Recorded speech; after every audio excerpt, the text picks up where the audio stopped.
বিসমিল্লাহির রহমানির রহিম। জনসমাগম মানেই তো ক্ষমতা। মিজানুর রহমান আজহারী হুজুরের মাহফিলে আল্লাহর রহমতে লাখ লাখ মানুষ কোরআনের তাফসির শুনতে যায়।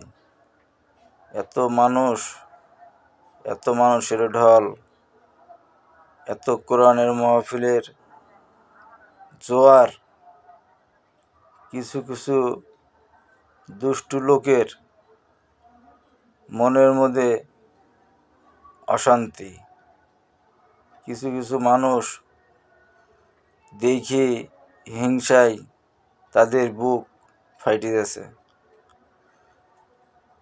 এত লোক ইসলামের পক্ষে কথা বলছে, এত লোক ইসলামকে সাপোর্ট করছে, ইসলামকে ভালোবাসছে, সেটা বিএনপির সহ্য হচ্ছে না। বিএনপির কিছু নেতা এই জিনিসটাকে মাইনে নিতে পারে না। যদি কোরআনের আইন বাংলাদেশে শুরু হয়, কোরআনের আইন যদি বাংলাদেশে চলমান হয়, তাহলে তাদের ফয়দা লুটতে সমস্যা হবে। সেজন্য তারা চায় না যে কোরআনের আইন বাংলাদেশে প্রতিষ্ঠিত হোক, কোরআনের আইন বাংলাদেশে চলুক, কোরআনের শাসন বাংলাদেশে আসুক, এটা তারা চায় না। তাদের মন গড়া হিন্দুদের দেয়া কিছু কালচার বাংলাদেশের মানুষের, মুসলমানের মাথার উপরে চাপিয়ে দেওয়া হয়েছে, দিয়ে বাংলাদেশের মানুষকে পথভ্রষ্ট করে মানুষকে চালানো হচ্ছে। কোরআনে যেটা বলছে আমরা সেটা মানতে চাই, কিন্তু তারা সেটা মানতে নারাজ। কোরআনের মাহফিলে এত লোক দেখলে তাদের মাথায় কাজ করে না। তাড়াহুড়া শুরু করে দিয়েছে যে কবে ভোট হবে। 2029-30 সালের মধ্যে ভোট হতো যদি স্বৈরাচারী শেখ হাসিনা সরকার ক্ষমতায় থাকতো। তারা সহ্য করেছিল 16-17 বছর, 15 বছর সহ্য করে আছে।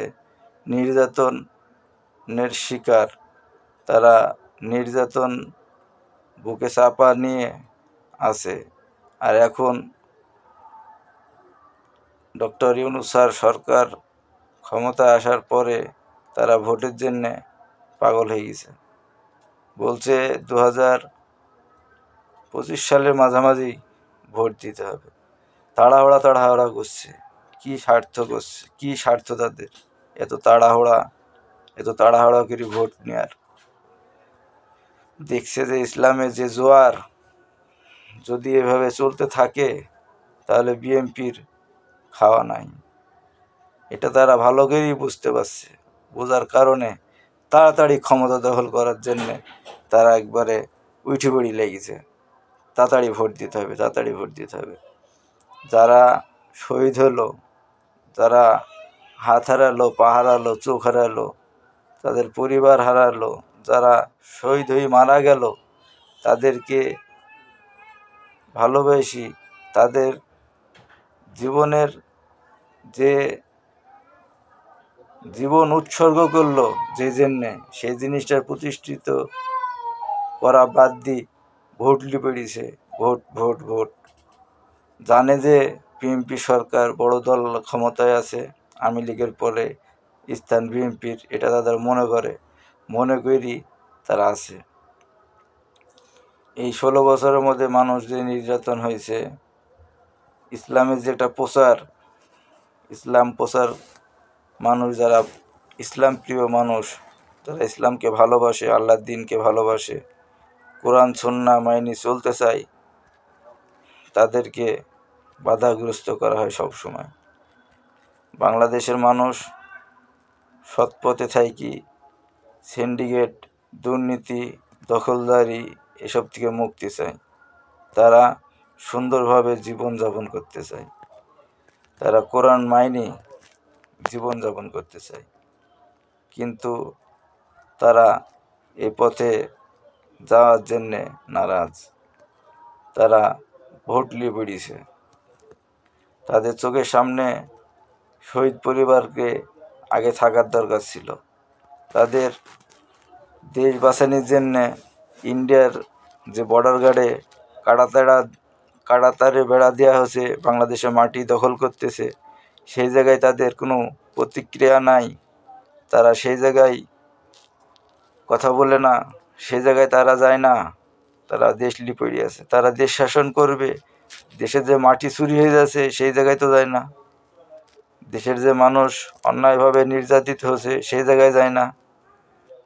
ইন্ডিয়াকে বাহবা দেওয়ার জন্যে এখনও চুপ করে আছে, যখন সরকার হবে তখনও চুপ করে থাকবে। এইভাবেই চলবে। এভাবে যদি চলতে থাকে বা চলাই, তাহলে তো বাংলাদেশের মানুষের কষ্ট দূর হলো না। এই যে গণজাগরণ, এই যে মানুষের এত আত্মত্যাগ, মানুষের জীবন বিপন্ন করি দেশ শাসন করলো, ফ্যাসিস্ট সরকারকে পালাইতে বাধ্য করলো, দেশ ছাড়তে বাধ্য করলো, কিন্তু তাদের কোনো মাথা ব্যথা নাই। যে গেল, দেশের আগে সংস্কার করতে হবে, দেশ গড়ার অনেক কাঠামো আছে সেগুলা নষ্ট হয়ে গেছে, সেগুলো ঠিকঠাক করতে হবে। সেগুলো ঠিকঠাক করার পরে বাংলাদেশের মানুষ ভোটের রাস্তায় যাবে। আগেই ভোট, এটা বিএনপি ঠিক হচ্ছে না। আল্লাহ তাআলা তাদেরকে সঠিক বুঝ দান করুন। আমিন।